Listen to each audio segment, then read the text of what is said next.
আজি কি কৰিম? আজি একো নাই। আজি পূৰা টোটেলি মানে হেৰি পাল মাৰা। এই পিঁয়াজ কাটিছোঁ, বেলেগ একো নাই, একো নিদিওঁ।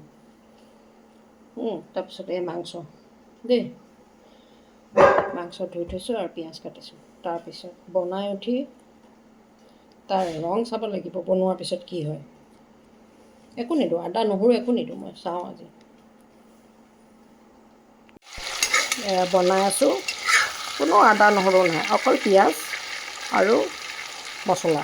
মছলা থাকোঁ জিৰা ধনিয়া আৰু জালুক, বাছ। তাৰ বাহিৰে বেলেগ একো নাই। চাওঁ কিমান পাল মাৰিলে কিমান ভাল হয়। সেইটো খালেতো ল'ৰাই নিশ্চয় ক'ব ভাল হৈছে নে বেয়া হৈছে। আদা নহৰু নোহোৱাকৈও যদি মানুহে মাংস বনাব পাৰে,